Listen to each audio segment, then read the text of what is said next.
Cette nouvelle vidéo a pour but d'apporter quelques éléments qui vont justifier pourquoi est-ce qu'il faut investir en bourse.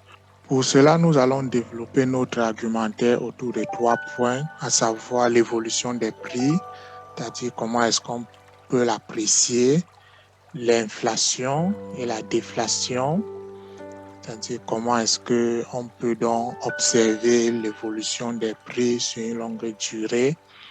Et ensuite, quel est l'impact de cette évolution des prix sur nous? Et cela est le pouvoir d'achat.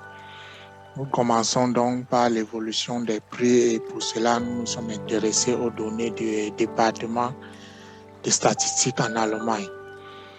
Ces données regroupent un grand nombre de produits dans des secteurs différents. Mais dans le cadre de cette vidéo, nous nous sommes intéressés à 3 secteurs, à savoir le transport, qui est matérialisé par la couleur jaune.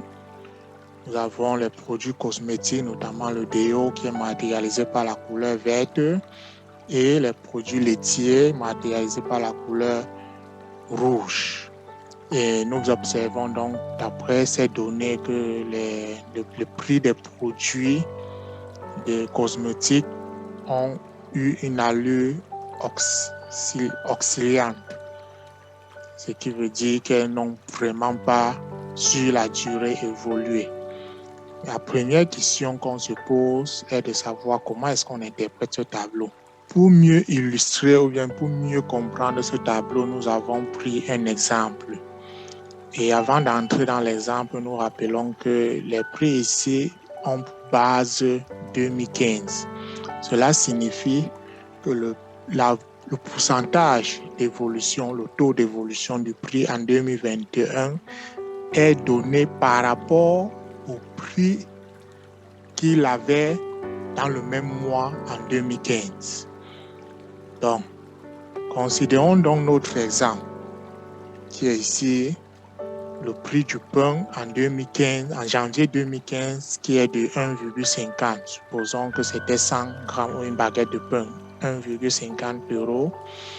D'après le tableau, l'évolution du prix du pain en janvier 2021, si on prend janvier 2021, d'après le tableau, est de 9,30%.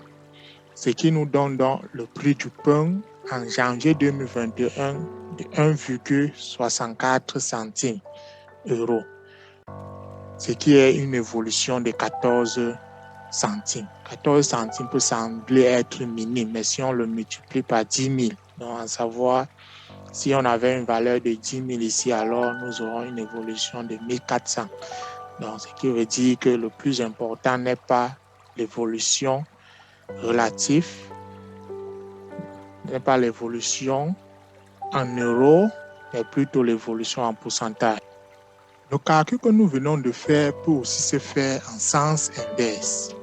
C'est-à-dire, si nous connaissons le prix d'un produit en 2021, on peut déduire le prix qu'il avait en 2015. Et cela nous donne donc le prix du métro en 2021 à l'intérieur de la ville était de 2,90 € d'après le tableau des transports, cette fois-ci.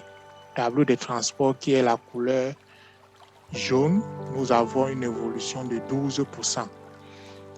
12,10%, ce qui nous donne 2,59. Donc en 2015, en janvier 2015, ce prix était de 2,59. Qu'est-ce que cela nous montre? Cela nous montre tout simplement que les prix connaissent une certaine évolution. Ainsi donc, l'évolution des prix de transport de 2015 à 2021 dans la ville de Berlin, en ayant pour base 3,37 € comme prix du train en 2015, en janvier 2015, on observe donc que ce prix du train n'a eu une évolution croissante durant toute cette période. Ce qui nous amène donc à parler de l'inflation. C'est quoi l'inflation? L'inflation est l'évolution de façon croissante des prix de plusieurs produits appartenant à des secteurs différents sur une longue période. C'est là qu'on parle d'inflation. Et la déflation n'est rien d'autre que son contraire. Pour mieux élucider la notion d'inflation, nous sommes intéressés aux données du département de l'Union européenne en charge des statistiques. Et nous nous sommes concentrés sur 4 pays, à savoir la France, matérialisée en bleu, les États-Unis d'Amérique, matérialisés en vert, la Grande-Bretagne, matérialisée en jaune, et l'Allemagne, matérialisée ici en rouge. Et l'interprétation de ce graphique est très simple. Le taux d'inflation qu'on observe dans un mois est donné par rapport à la valeur que le prix avait l'année précédente dans le même mois. Donc, c'est comme ça qu'il faut l'interpréter. Et on observe donc en 2021, du moins juste au début de la crise Corona, du COVID-19, une montée en puissance du taux d'inflation. Et cela peut s'expliquer par la montée en puissance du prix du pétrole sur le marché. Et c'est pourquoi nous avons donc récupéré ce graphique pour essayer de présenter la courbe du prix du pétrole sur le marché. Et on observe donc que juste au début de la crise, le prix du pétrole a connu une chute libre. Et par la suite, elle est repartie de façon croissante. Et juste à partir du mois de juillet, cette montée est repartie de façon brusque. Et c'est ça qui explique, qui est une des explications, elle n'est pas la seule, elle est une des explications de cette montée en puissance qu'on observe juste à partir du mois de juillet. Cette chute et cette remontée qu'on observe à partir du mois de juillet. Ce qui est important, c'est comment est-ce qu'on interprète ce graphique. Et pour cela, donc, nous avons pris encore un exemple. Nous avons le graphique ici et notre exemple, il est ici. On suppose que le prix en janvier 2015 d'une heure de conduite était de 35 €.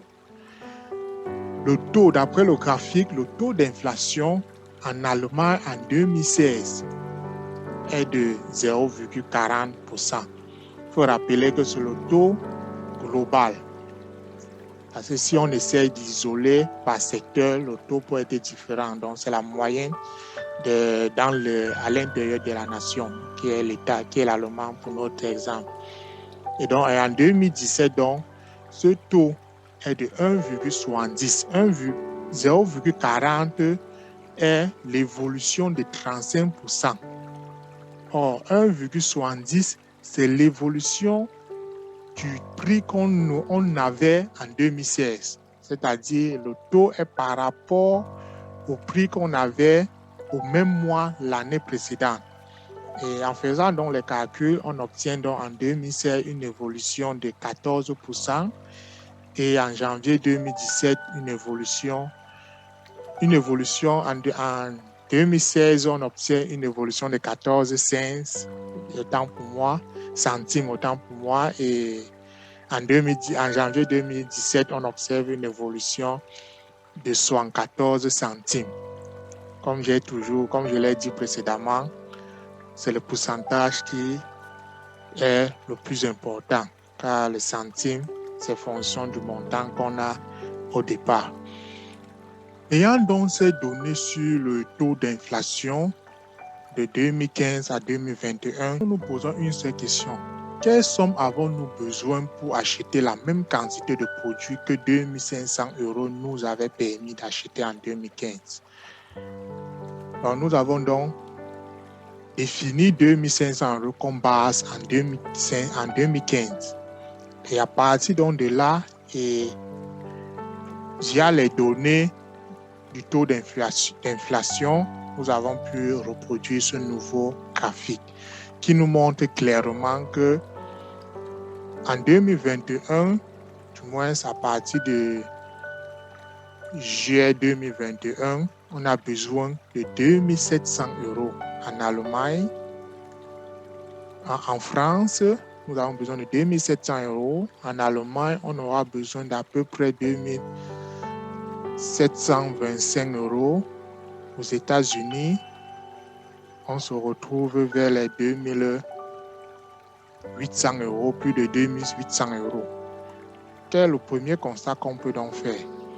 Que 2500 euros que nous avons en 2015 n'est pas égal à 2500 euros que nous avons en 2021. Cela veut dire que si on avait déposé ces 2500 euros dans un compte en banque en 2015, en 2021, on récupère et que la banque nous remet nos 2500 euros, en réalité, nous sommes donc perdants parce que cet argent a perdu de la valeur car il n'a plus le pouvoir d'achat qu'il avait en 2015. Donc, il ne peut plus acheter la même quantité de produits qu'il aurait pu acheter en 2015.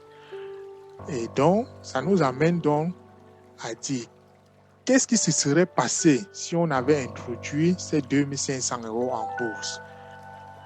Donc, nous avons donc pour cela introduit deux nouvelles catégories, savoir rendement en bourse de 5% et le rendement en bourse de 7%, matérialisé par le bleu ciel pour 7% et par le marron pour 5%. Ce qui veut dire que le taux d'intérêt qu'on aurait en bourse si on avait introduit nos 2500 euros en 2015 serait de 5% pour la courbe marron et de 7% pour la courbe bleu ciel. Et on observe donc qu'en 2021, on aurait obtenu une somme de 3300, donc presque 3400 euros, ce qui est un gain de presque 700 euros pour le rendement de 5% si on le prend par rapport à la valeur que l'inflation nous donnerait, c'est-à-dire la valeur que nous 2500 aura en 2021, qui est de 2700 euros. Donc par rapport à ces 3400, on a 2700 environ, donc moins l'impôt sur les revenus en bourse, on peut se retrouver dans les 500 euros de gain, ce qui n'est pas mauvais que de le mettre dans un compte bancaire. Donc, ce qui veut dire donc en conclusion qu'il ne sert à rien de laisser son argent dormir en banque, sauf si la banque vous garantit un taux d'intérêt supérieur au taux d'inflation. Si ce n'est pas le cas, alors faites de votre argent quelque chose d'utile. Rendez votre argent utile. Vous pouvez l'investir, vous pouvez le faire dans l'investissement passif, à savoir l'élevage par exemple, vous pouvez aller dans l'agriculture, vous pouvez aller dans l'immobilier, créer une entreprise, bref, faire une activité ou alors faire du passif. Et le meilleur endroit où on peut faire du passif, c'est en bourse. Passif, c'est-à-dire vous n'avez pas le temps, vous laissez votre argent travailler à votre place. Et ça, c'est le meilleur endroit, c'est la bourse. Donc, je vous invite donc à vous intéresser massivement à la bourse car c'est l'un des endroits où on peut aussi faire de l'investissement. Si vous avez aimé, alors abonnez-vous à cette chaîne et likez la vidéo. N'hésitez pas à mettre vos commentaires, vos observations, à avoir un regard critique car ce n'est que comme ça que nous pouvons améliorer la qualité du contenu sur cette chaîne. Sur ce, je rappelle encore, nul ne peut gérer votre argent mieux que vous-même.